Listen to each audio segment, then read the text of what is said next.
of the Return to Elden Ring series. In this episode, what I plan on doing is fighting Starscourge or Radahn. Now you may wonder, Owen, what are you doing all the way on this side of the map? Now I had a long way to come, so I did this off camera and it took about 20 minutes to get here between all the jumping off cliffs and going up to come down and going down to go ups. Um, I picked up the artist shack, came down here to the ruined labyrinth, the mausoleum compound, went over to Bellum Church and over here because at Redmane Castle, and I'll show you guys when I go back to the impassable Great Bridge, there is a teleporter there.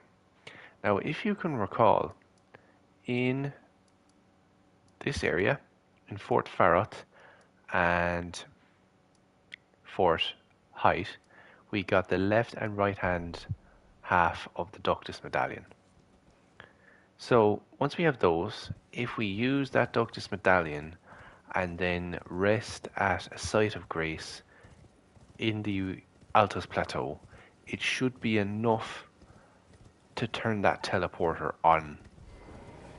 That should trigger it. I don't know why that's the trigger.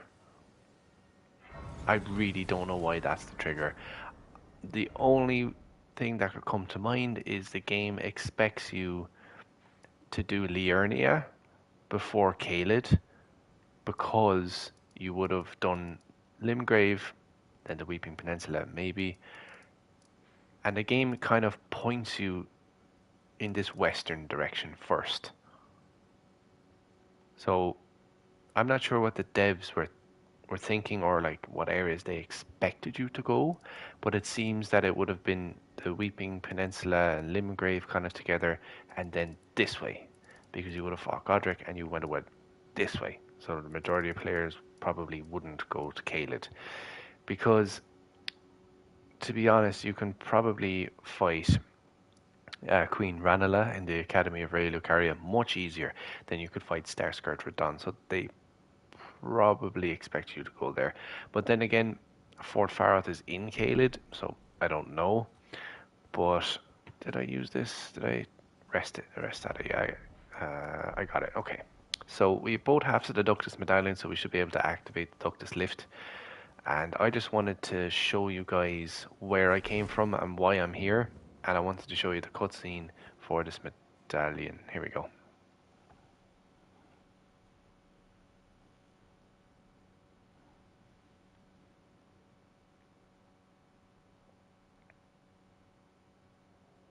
That is it. There's also another left and right hand half of medallion in this game, and if you use it at this lift instead, what it does is brings you somewhere else. Actually, no, I'm wrong. That's a completely different lift.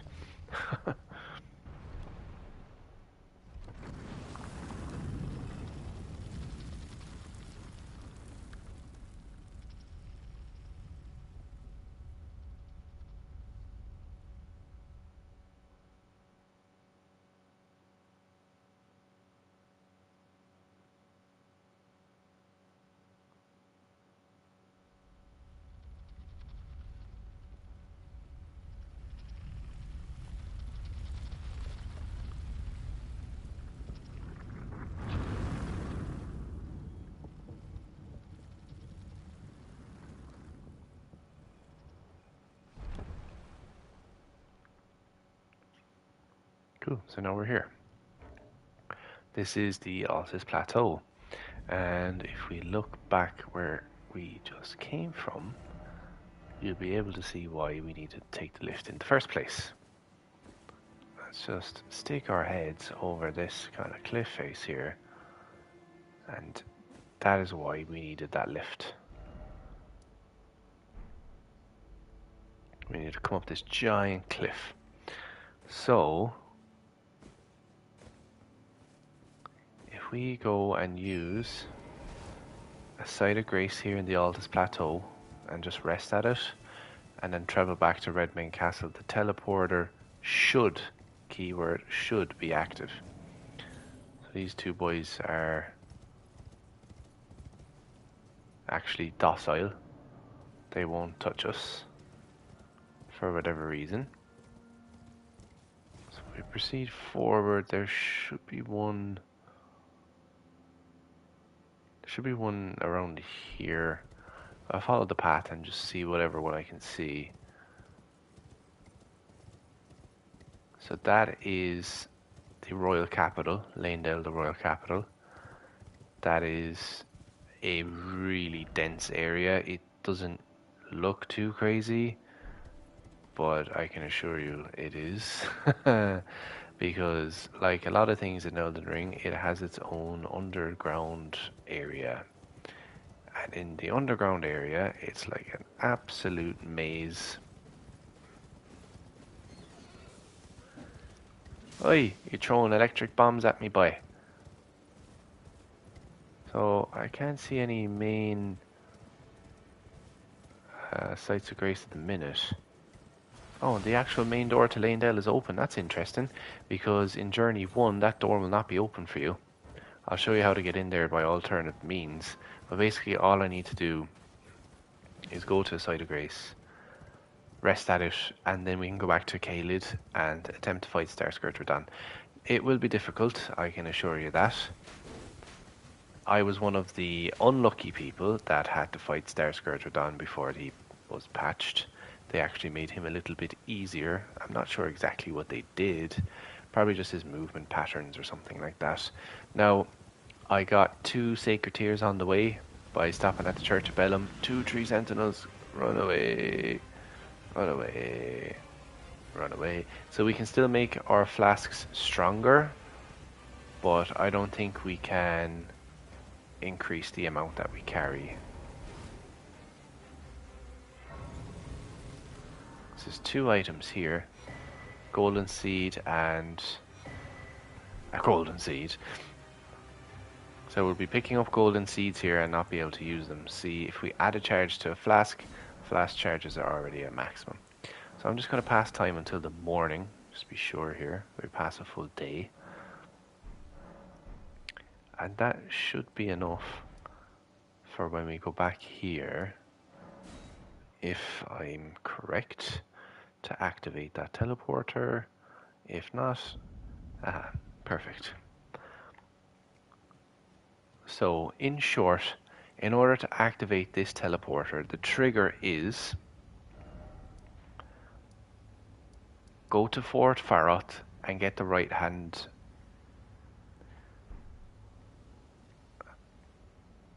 I'll start that again because I'm going to make a little tutorial out of this. So, when you reach Redmane Castle for the first time, this teleporter will not be active. You can go across this bridge, but it's called the Impassable Great Bridge for a reason. It's a pain in the ass to get over it. So, in order for this to trigger, and I don't know why exactly this is the trigger, as I was saying, this is a clip taken from my live stream if you're watching this back as a tutorial. When you go to Fort Faroth here in Caelid, you'll be able to get the right hand side of, or the right half of the Ductus Medallion. And when you go to this area here, Fort Height, you'll be able to get the left half of it. Once you have both halves, you can progress up here to the Grand Lift of Dectus, use it, and when you get to the top, go and use any site of grace in the Altus Plateau, rest, pass some time to morning time, and when you travel back to Redmane Castle, this teleporter will be active. So once you travel to another location, it basically helps you skip all this crap on the bridge, for lack of a better term, and it spawns you right in here, which is fantastic because this is where we need to go, which is up through here. And there's a site of grace just in here, so you never need to touch the Impassable Great Bridge at all. So that's just a quick video. It's probably a well-known fact, but I just wanted to stick up this quick tutorial because I'm playing this game on New Game Plus for the first time, and I am live streaming all of it in 50-minute sections. So if you guys are interested in watching a playthrough, hop over to my channel. There's a playlist and every part is included in there. So please drop a like and sub. So just to reiterate, get both halves of the Ductus Medallion, travel to the lift, Use any site of grace and rest at it in the Altus Plateau. Come back to that teleporter and it will be active.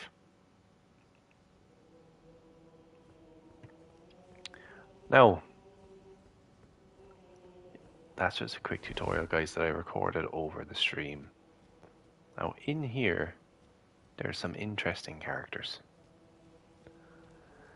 And these are, some of them are dead, some of these are Fia's champions. This is Blythe. He's a very important character. As a fellow combatant, allow me to introduce myself. Blythe. Now, if the way ahead is pleasing. He is a key individual in Ranni's questline. So I did a tutorial on my channel on how to start this festival. General Radahn, are you good in the festival? Basically just speak to that guy. Start it. Before we begin, allow me to paint you the full picture. Listen to this.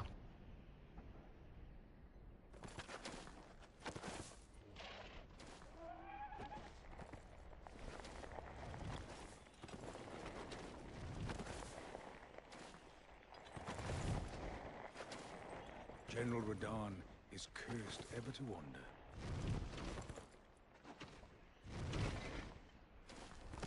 Eaten from the inside by Melania's scarlet rot, his wits are long gone.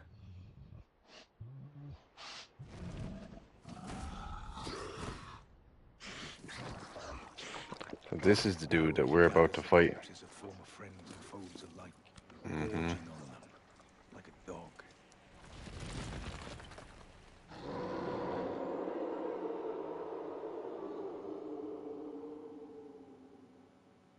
Howling at the sky. But now, we must make merry. O gathering of champions, the revels begin. The celebration of war. Cool. So now the festival has begun, so we'll be able to actually go and fight Radahn now. Did he just swing his sword at me? The hell, bro? Anywho. The first time I came through here, the first time you guys come through here, yes, okay. So now there's a fog wall. I think if you come through here, you have to fight these two. But they're ghosts right now. And I think that's because we took the teleporter. So if you take the teleporter, you don't have to fight Fia's champions, but you are blocked in here until you start the festival. Fia's champions is this little kind of Michelin man and Hammer Boy here. Don't know their names. And we also have Alexander the Pot. But these people are going to help us fight Radahn, and I'll show you, because you have to summon them manually. They don't like just start, if that makes sense. So we have to fight Radahn out in this huge battlefield, because he's like a general of war. So if we come through here, just pick up this item. Smithing Stone 6, which should come in handy. You can take this lift down here. And you can see there's a gigantic battlefield out here. Oh, my screen was kind of bugging there. Kind of zooming in and out for some reason. It's still doing it. What the hell? Well, that was really buggy. What the hell? What in the hell?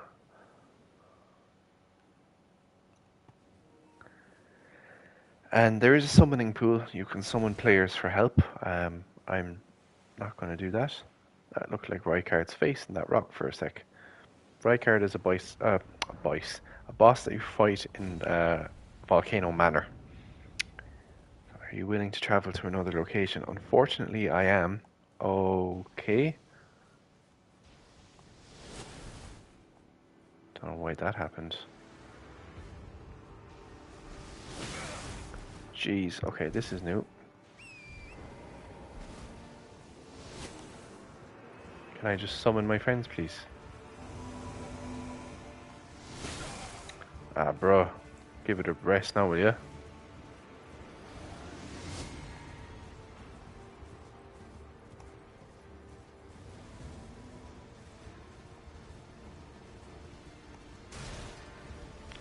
So go around and summon all of these, and he will keep shooting these at you.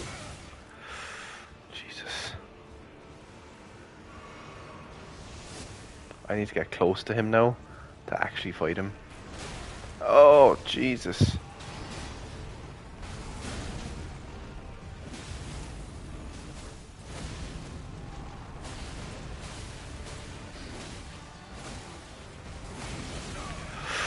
Jesus. You can't use your mimic.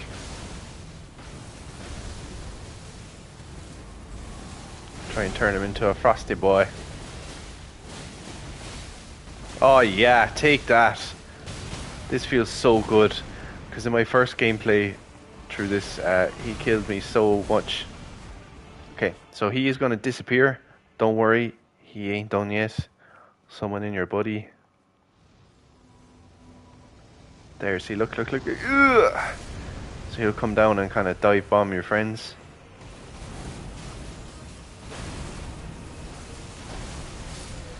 Take that.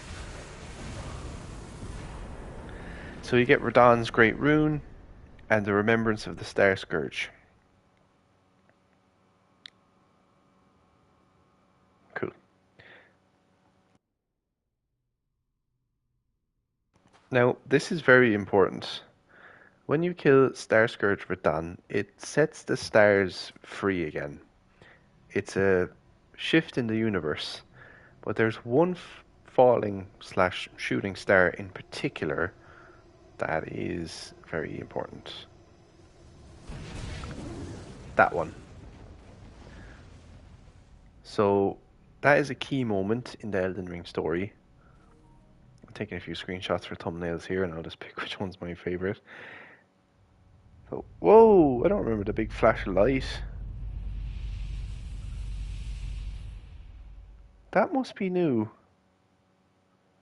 So that's a big shift in Elden Ring's gameplay. A red mark was made on the map. So when you zoom out, a red mark was made on the WAP. On the WAP. Man, I've been recording so long I can't speak properly. Uh, a wet marker was made on the WAP. Oh my god. Starfall Crater. This is new. This was not here when I played the game. I had to figure out for myself where that went. And this Starfall Crater allows you to get access to Noxtella, which is near Schiefer River. So Noxtella is... Where's Noxtella? Noxtella is in Schiefer River, but it's the above ground section that you can't get to from this site of grace, let's say. I think that's correct anyways. So it's not letting us do anything for now until we rest here.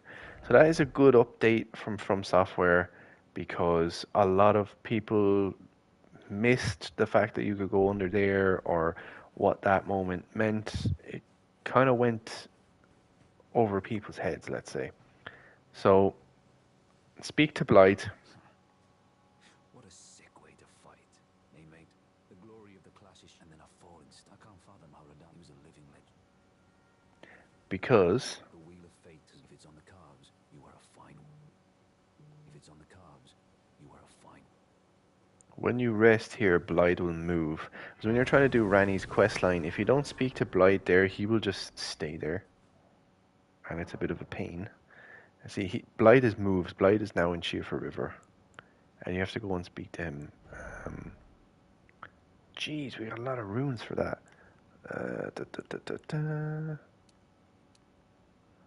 Maybe dexterity up to 30? I know I said I'd put something into arcane. Left hand ornament 1. Sure, that might increase my whole frost stomp, bruv. That does quite well. That scales with strength, intelligence, and dex. That strengths with arcane, or gets scaled with arcane, not strengths. Man, I can't speak.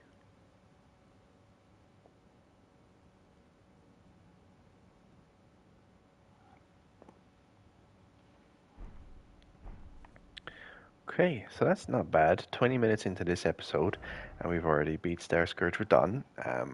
Definitely 10 times easier than the first time I had to fight him. So that's Caled pretty much done in terms of the reason you came here. But what I'll do is I'll show you how to activate Radahn's Great Rune. I can't remember what it does, but by God, we'll find out. I'm just going to go to Fort Farrath real quick, but by all means, if this is your first playthrough, go to the Swamp Lookout Tower, explore the town of Sorcery, go to the abandoned cave and get yourself the Golden Scarab.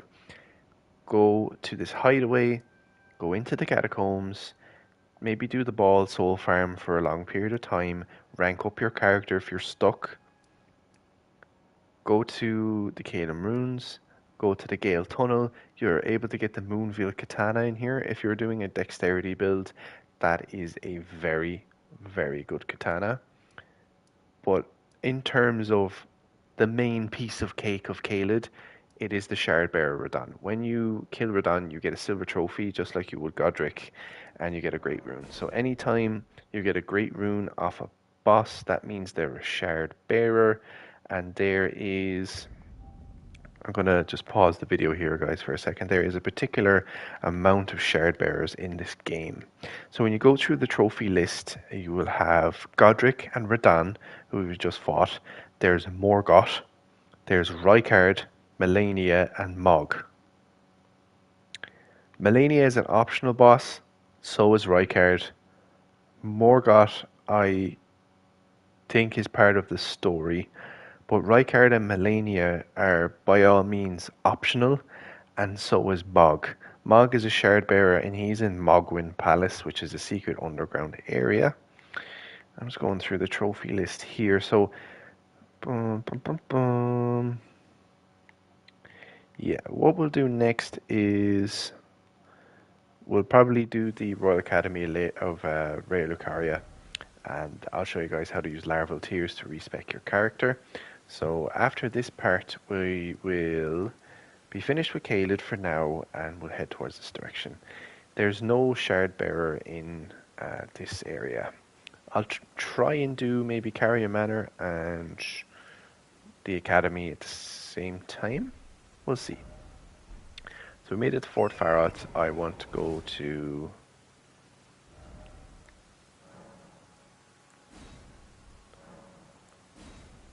Removing all markers doesn't remove all beacons, which is annoying.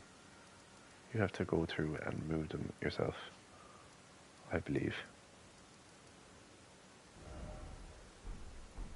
Which is a pain in the ass. But yeah, we made absolute bits of Radahn. What the hell? And I wouldn't consider this a mega meta builder by any means. But there'll definitely be bosses like Horlu the Warrior that will cause us pain and suffering. Don't worry about that. This Divine Tower is a bit of a pain in the ass to get to because you have to do some parkour to get to it. Parkour. You'll see what I mean in just a sec.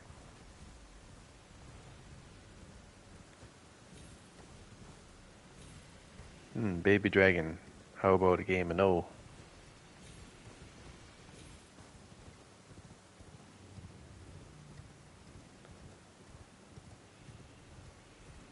Okay.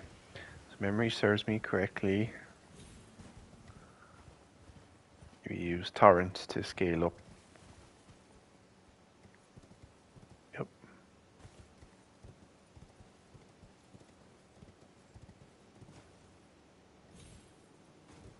Now I can hop off. If the game wants to let me hop off, that would be great. We do have some cock blockers on here that don't want us to get up here. Let's climb this quickly.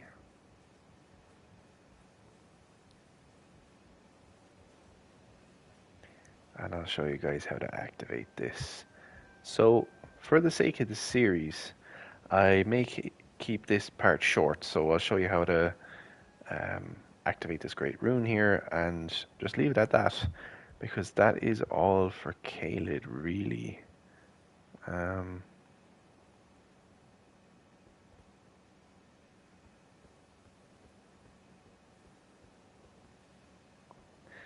um, I think it's actually this way, because we have the double jump option with Torrent. Actually, I am wrong. It is around here, isn't it? No? Uh, or is it like this?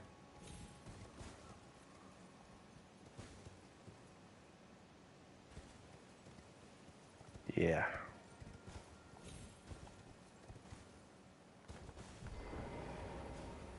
Wait, up we go again.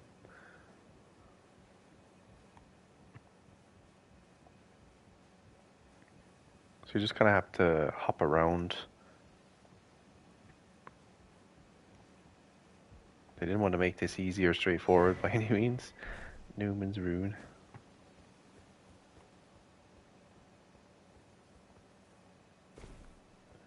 Even the ladder is close to the edge, just in case you wanted to walk off, you know, while you're halfway up.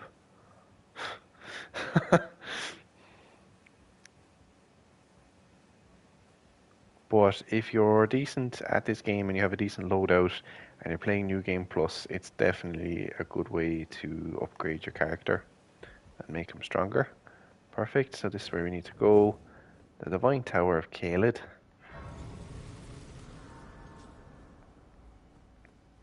Up the stairs, or down the stairs, should I say. Did I go the wrong way?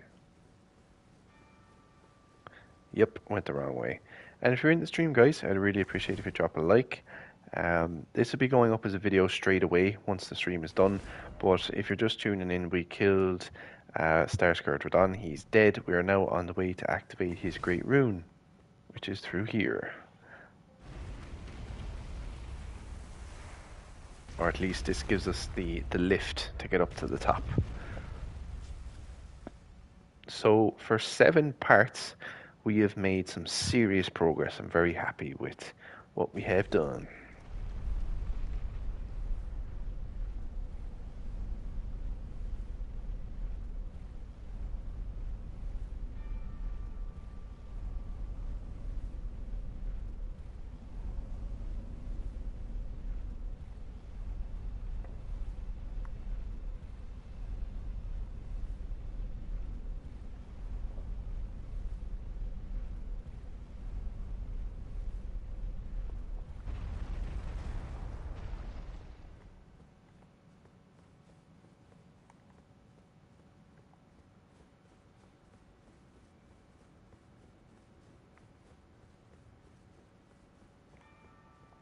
Now, same way we activated Godric's.